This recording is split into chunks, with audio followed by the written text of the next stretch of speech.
Hello guys! Morning, morning! For today, ganap. Ayan guys, ako'y nagre-ready na sa Christmas party ni Gavin. So ayan, alam naman ninyo si Inday.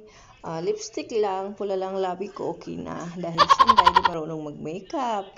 Wala tayong talent dun. So ayan guys, pababa na kami dahil wala akong kasama. Sinama ko na si Calix para may kasama naman ako. Ayan. So, nandito pa kami sa condominium. Naglalakad, going to school. 5 minutes walk lang guys. Dito ang school. So, ayan. So, ayan. Tawang-tawa si Inday, may nakasalubong na kilala. So, ayan, napapunta na kami ng school. Alam nyo ba guys, dito, ang Christmas party nila ay napakasimple lang. Sila stricto sa food. At, Where we go? In Gavin's school. Christmas party. simple ang kanilang handaan or festa, yung mga ganon. So, ibang-iba sa ating culture. Tayo, talagang want to sawa sa food. Talagang pag-aandaan natin yung mga food sila. Okay na sila sa patatini, biscuit, mga ganon.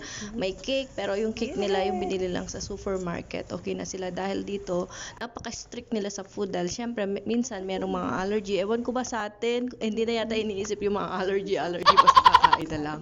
So, dito talagang i-check mo yung dadalhin mo, kailangan meron yan list ng ingredients na hindi talaga pwede yung dinala sa bahay na ginawa mo na food or linuto mo dahil hindi talaga sila nakain ng ganon.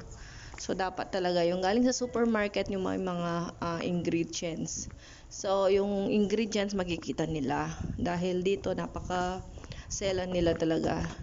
Then, napakasimpleng-simple talaga ng kanilang handaan. Doon ako hanga sa mga Italyani.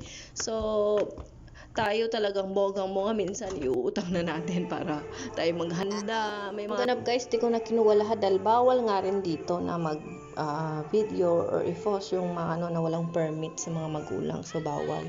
So, ayan guys, konti lang yung kinuha ko. Hindi ko na sinali yung ibang ganap. So, ayan nga. Nagsayaw lang mga bata, kumain, nagmerienda. Ayan lang. Tapos na, guys. Bye!